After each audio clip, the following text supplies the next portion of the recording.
ہے، رمضان آئے گا چلا جائے گا، اس کو کوئی فرق نہیں۔ معاف کرنا میرے بھائیوں، اگر اللہ تبارک و تعالیٰ نے سن 1445 ہجری کا رمضان کا مہینہ ہمیں اور آپ کو دیا ہے یا دینے والا ہے، یہ ہماری بہت بڑی خوش نصیبی ہے۔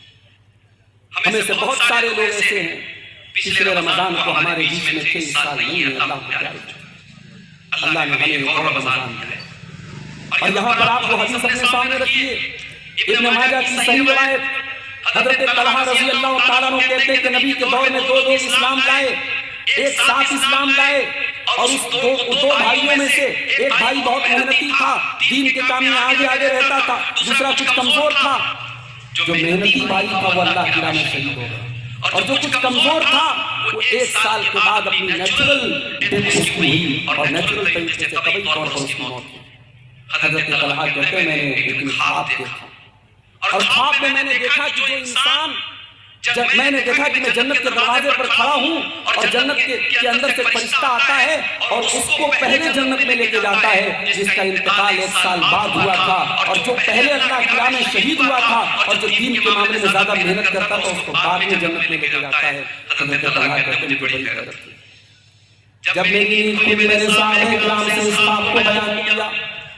صحابہ کرام نے تعجب کا اظہار کیا کہ ایسا کیسے ہو سکتا ہے؟ ایک انسان دین کے معاملے میں اتنی محنت کیا کرتا تھا، اللہ کی راہ میں شہید ہوا تھا، دوسرا اتنی محنت بھی نہیں کرتا تھا اور وہ شہید بھی نہیں ہوا تھا، اس کی نیچرل موت ہوئی تھی، اور شہید ہونے والا بعد میں جنت میں جا رہا ہے، اور جس کا انتقال بعد میں ہوا وہ پہلے جنت میں جا رہا ہے۔ ایسا کیسے ہو سکتا ہے؟ جب یہ بات اللہ کے پیارے رسول کے کانوں تک پہنچی، کیا فرمایا اللہ کے پیارے نبی نے؟ آپ نے فرمایا کیا تمہیں طلحہ کے خواب پر تعجب ہو رہا ہے؟ اے میرے صحابہ کیا تمہیں حیرت ہو رہی ہے کہ طلحہ نے ایسا خواب کیوں دیکھا ہے؟ مجھے سوال کا جواب دو، جس بھائی کا انتقال 1 سال بعد ہوا تھا، علیہ قد ادرک رمضان، کیا اس نے اپنی زندگی میں ایک اور رمضان کا مہینہ نہیں پایا؟ صحابہ نے کہا ہے اللہ کے نبی اس نے ایک اور رمضان کا مہینہ پایا۔ آپ نے فرمایا علیہ قد صام وصلى وسجد من سجدة كذا وكذا، اس ایک رمضان میں اس نے اپنے بھائی کے مقابلے میں زیادہ نماز پڑھی، زیادہ روزہ رکھا اور زیادہ اللہ کی راہ میں سجدہ کیا۔ آپ صحابہ نے کہا ہاں اللہ کے نبی تو صحیح کہہ رہے ہیں آپ نے فرمایا فَكَانَ مَا بَيْنَهُمَا أَبْعَدُ مِمَّا بَيْنَ الْأَرْضِ وَالسَّمَاءِ۔ اے میرے صحابہ کان کھول کر کے سن لو، جب ایک رمضان اس نے زیادہ پایا اور ایک رمضان میں اس نے زیادہ عبادت کی تو دونوں بھائیوں کے درمیان ان کے درمیان جو دوری ہے وہ زمین و آسمان کی دوری سے زیادہ ہے۔ ہم خوش نصیب ہیں میرے بھائی، اللہ ہمیں ایک اور رمضان دے۔ اب یہ ہمارے اوپر ڈیپینڈ کرتا ہے کہ ہم اس رمضان کی قدر کرتے ہیں کہ ہم غفلت کی بیماری میں پڑے رہتے ہیں۔ جس طریقے سے وہ بدنصیب حرم کے پاس بیٹھ کر کے موبائل میں گیم کھیل رہا تھا، ہم میں سے بھی بہت بڑے بدنصیب ایسے لوگ ہوں گے جو رمضان میں راتوں کو کھا پی کر کے اور دن میں سو کر کے گزارتے ہیں، جن کے رمضان کا کوئی مقصد نہیں ہوتا۔ اور ایسے ہی لوگوں کے بارے میں اللہ کے نبی نے فرمایا تھا کہ بہت سارے ایسے لوگ ہیں جن کے روزے کا مقصد لیس لہ من صیامہ الا الجوع، ان کو سوائے بھوکے پیاسے رہنے کے روزے سے کچھ نہیں ملتا۔ اللہ سے دعا کیجیے اللہ ان بدنصیبوں میں ہم کو شامل نہ کرے۔ غفلت کی بیماری کیوں ہوتی ہے؟ انسان کا دل غافل کیوں ہوتا ہے؟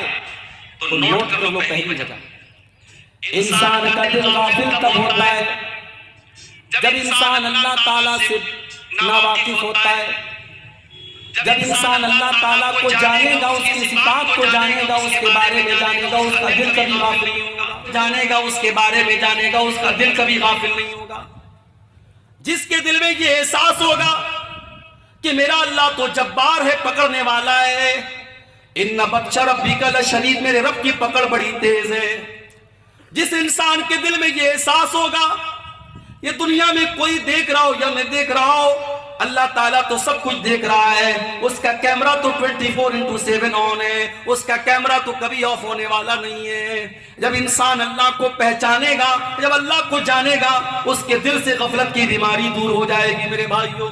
اسی لیے جب حضرت لقمان اپنے بیٹے کو نصیحت کرتے ہیں تو پہلے کیا کہتے ہیں؟ پہلے اللہ کے بارے میں اپنے بیٹے کو بتاتے ہیں، یا بنی انہا ان تک مثقال حبۃ من خردل فتکن فی صخرۃ او فی السماوات او فی الارض یأتی بها اللہ۔ حضرت لقمان اپنے بچے سے کہتے ہیں اے میرے بچے، ایک رائی کے دانے کے برابر بھی اگر کوئی چیز ہوگی، آسمانوں کے اندر کہیں ہوگی، زمین کے اندر کہیں ہوگی، اور کسی چٹان کے نیچے چھپی ہوئی ہوگی، یاتی بھی اللہ کا پاور تو ایسا ہے، اللہ کی قدرت تو ایسی ہے، اللہ اس رائی کے دانے کے برابر چیز کو سامنے لے آئے گا۔ یہاں بیچارہ سمجھتا ہے کہ واٹس ایپ کی چیٹنگ ڈیلیٹ کر دی تو ختم ہو گیا، براؤزر کی ہسٹری ڈیلیٹ کر دی تو ختم ہو گیا۔ اس کو یہ لگتا ہے کہ میں نے موبائل پر جو کال ہسٹری میں جس سے بات کی، میں نے کال ہسٹری سے ڈیلیٹ کر دیا تو کسی کو پتا نہیں چلے گا۔ اللہ سے بھی چھپا لو گے تم؟ تمہاری انگلیوں نے کیا ٹچ کیا ہے، تمہارے کانوں نے کیا سنا ہے، اور تمہاری آنکھوں نے کیا دیکھا ہے، اللہ کو سب معلوم ہے میرے بھائیو۔ اللہ کے پاس سب ریکارڈ ہے، اور قیامت کے دن یہ ریکارڈنگ اوپن ہوگی۔ حَتَّى إِذَا مَا جَاءُوهَا شَهِدَ عَلَيْهِمْ سَمْعُهُمْ وَأَبْصَارُهُمْ وَجُلُودُهُمْ بِمَا كَانُوا يَعْمَلُونَ۔ میرے بندو، قیامت کے دن تمہاری چمڑی تمہارے خلاف گواہی دے گی، تمہاری آنکھیں تمہارے خلاف گواہی دیں گی، تمہارے کان تمہارے خلاف گواہی دیں گے۔ وَقَالُوا لِجُلُودِهِمْ لِمَ شَهِدتُّمْ عَلَيْنَا قَالُوا أَنطَقَنَا اللَّهُ الَّذِي أَنطَقَ كُلَّ شَيْءٍ۔ انسان کہے گا اے اللہ، میری چمڑی کو بولنا کیسے آ گیا، میری چمڑی کیسے بول رہی ہے؟ انسان کی چمڑی کہے کہ آج اللہ نے ہم کو بولنا سکھایا، اور ہم سے تو نے کیا کیا ٹچ کروایا اور کیا کیا ٹچ کیا، آج ہم تیرے پول کھولیں گے۔ یہ ہے اللہ کا پاور۔ جلسہ ہو رہا ہے، سڑک پر آپ چل رہے ہیں، ظاہر یہ کر رہے ہیں کہ صاحب ہم جلسے میں جا رہے ہیں، پروگرام میں جا رہے ہیں، مگر آپ کی نظریں کہاں کہاں کا طواف کر رہی ہیں، آپ کی نگاہیں کہاں کہاں جا رہی ہے، کس کس مناظر کو آپ دیکھ رہے ہیں، اللہ کو سب معلوم ہے۔ یعلم خائنۃ الاعین وما تخفی الصدور۔ اللہ تو وہ ہے جو تمہاری آنکھوں کی چوری کو بھی جانتا ہے، جو تمہارے دلوں میں چھپے ہوئے راز کو بھی جانتا ہے۔ اللہ کو جتنا جانیں گے میرے بھائی، غفلت کی بیماری اتنی دور ہوتی چلی جائے گی۔ اگر غفلت کی بیماری سے اپنے آپ کو پاک کرنا ہے، اللہ کے بارے میں جانو۔ اور اللہ کے بارے میں ہم کیسے جانیں گے؟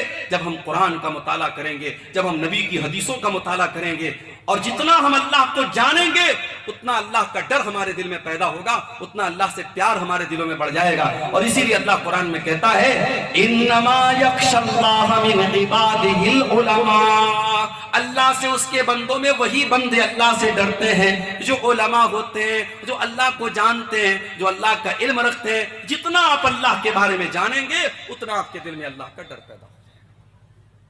دوسری چیز، غفلت کی بیماری کی دوسری وجہ،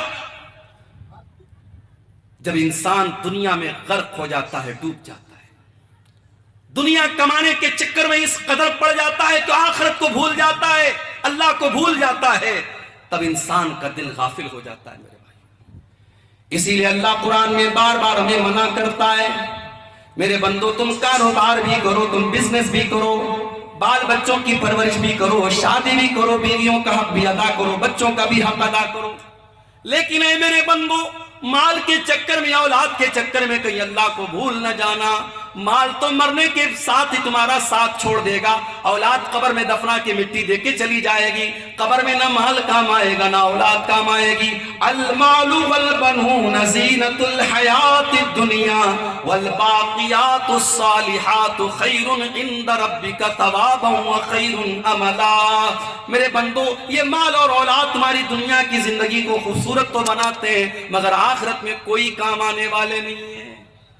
بیٹا بڑا محبت کرتا ہے، بڑی محبت کرتا ہے اپنے باپ سے، قیامت کے دن بیٹا کام آئے گا آپ کے؟ نہیں۔ یوم یفر المرء من اخیہ وامہ وابیہ وصاحبتہ وبنیہ لکل امرئ منہم یومئذ شان یغنیہ۔ قیامت کے دن انسان اپنے بھائی کو دیکھ کر کے بھاگے گا، اپنے بچوں کو دیکھ کر کے بھاگے گا، اپنی بیوی کو دیکھ کر کے بھاگے گا، اپنی اولاد کو دیکھ کر کے بھاگے گا۔ وہاں تو نفسی نفسی کا عالم ہوگا، وہاں تو سب کو اپنی فکر ہوگی۔ مال اور اولاد کے چکر میں، کاروبار کے چکر میں، دنیا کے چکر میں انسان اللہ کو بھول کے بیٹھا ہے، غافل ہو گیا ہے میرے بھائی۔ اسی لیے اللہ قرآن میں کہتا ہے یا ایھا الذین آمنوا لا تلہکم اموالکم ولا اولادکم عن ذکر اللہ۔ اے ایمان والو، کہیں تمہارا مال تم کو اللہ کے ذکر سے غافل نہ کر دے، کہیں تمہاری اولاد تم کو اللہ کے ذکر سے غافل نہ کر دے، کہیں مال کے چکر میں تم اللہ کو بھول نہ جانا، کہیں اولاد کے چکر میں تم اللہ کو بھول نہ جانا۔ کاروبار کرتے ہیں آپ، بزنس کرتے ہیں، دکان پر بیٹھے ہوئے ہیں، اذان کی آواز آتی ہے، حی علی الصلاۃ کی آواز، مؤذن دے رہا ہے، بلا رہا ہے نماز کی طرف، بلا رہا ہے کامیابی کی طرف، مگر آپ کے لیے کسٹمر زیادہ امپورٹنٹ ہے، دکان زیادہ اہم ہے۔